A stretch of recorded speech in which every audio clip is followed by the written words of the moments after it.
What do we have here? We have the handwritten prison memoir of the only surviving member of the Bonnie and Clyde gang. Blanche Barrow? Blanche Barrow. She was married to Buck Barrow, who was Clyde's brother. So this is her? Yeah, that's her, after she was released from prison. Well, I guess she had plenty of time to write, right? Right. I came to the pawn shop today because I thought this was the kind of gangland material that they would really appreciate. This was the only written account of an original member of the Bonnie and Clyde gang. I'm asking $5,500 for the prison manuscript, but I'd probably go as low as $3,000. But maybe I'll sell the manuscript. I'd probably spend the money on amusement park memorabilia.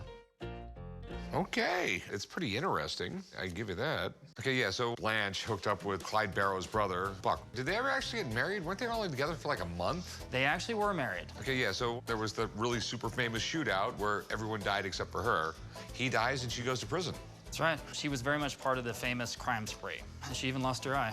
So this is her memoir from prison? Right. Blanche was arrested and taken to the Missouri State Penitentiary. For 3 years, she hand-wrote out her memoirs, between 33 and 36. Okay. This whole text here, the same as the book? Blanche was illiterate, more or less, so they had to sort of fix the grammar, but yes, it was reprinted in the book, along with a bunch of supporting documentation and photos. Bonnie and Clyde, obviously, were sort of the biggest story of Depression-era America. I mean, this is, you know, romantic gangland stuff. No one was bigger. Well, yeah, I mean, it was because of criminals like that the FBI became what it was. If you're in one state and you commit a bank robbery and you go to another state, no one's really looking for you in that other state. It didn't have the FBI after you. Which is why they went from place to place, and they went over multiple states, and they would hit bank after bank. And how did you get a hold of it? Got it at an estate sale in Texas. So Okay. the lady who was her best friend had it at her house. I got it. All right. And do you have any paperwork saying this is all her, or? Well, actually, the University of Oklahoma put out the book, and they reprinted some of the pages from the original manuscript, which are here in this collection. I mean, it's pretty interesting. She's the only one that lived to tell her story. So, how much you want for it? I'm asking $5,500. Can I have someone look at it? Maybe get an idea? Sure. Let's make sure he thinks it's legit, and Yep. let me get his opinion on what it's worth. All right, I'm gonna go make a phone call. Do you want to read this entire thing to make sure it's real? You know I'm illiterate. I think it's great that an expert will be called in to authenticate this, because I'm 100% confident it is what I say it is.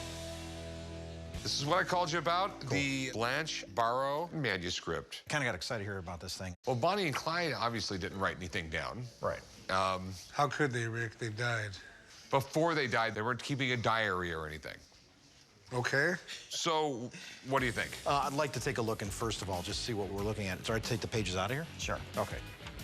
And I just want to see what kind of writing instrument she's using. And that's pretty much what I suspected on this first page, just, you know, fountain pen here. Her writing was pretty distinct at times. The thing that I have to do is start to match it up here with her style on here. And I do have one example. This is a back of a photograph that she had inscribed. We could take a look and see how she starts her T's off right here. So again, we kind of see that same style. There's no doubt in my mind that the same person did that and did that. All right, so what do you think it's worth? Well, they make movies about this stuff still, or TV shows. I mean, people still want to know about Bonnie and Clyde. But I think you have to ask yourself, who are you going to sell it to if you buy it? You know, is it a niche type of item? Yeah, I imagine it's a real niche type of item. I think with that said, something like this, I could easily see going for, you know, the $3,000 range. I don't know if you can get much higher, Rick. All right, thanks, man. I've got an idea now. Yep. Chum, good to see Right, you. yeah. Good luck. Yep, thanks. The manuscript is pretty interesting. It basically chronicles her time with the gang, running around with them, the shootouts, and what she did with them. Is it Bonnie and Clyde themselves writing it? No, it's about as close as you can get. I mean, what would be your best price? It really needs to be at least $3,500. I was thinking more like 2,200. I mean, I just think it's going to be difficult to sell. Okay, this is not Bonnie and Clyde stuff. This is Clyde's sister-in-law. I mean, she was sort of a member of the gang, but it was only for a month. It's going to be a tough sell. I mean, I admit I'll sell it, I'll make a profit, but I'm not going to get rich. It's going to be a while, probably. I'd go $3,000, but honestly, that's my rock bottom. I go 2,400 bucks. Oof. That is, I mean, I am going a lot at that price. It could sit for years. You know, in my head, it's a mathematical risk, and that's what I'm thinking, like 2,400 bucks. I hate to say it, I think it's a bridge too far. Well, if you change your mind, come and see me. All right, will do. Appreciate your time. All right. Thanks. All right. Mr. Brown and I got along famously.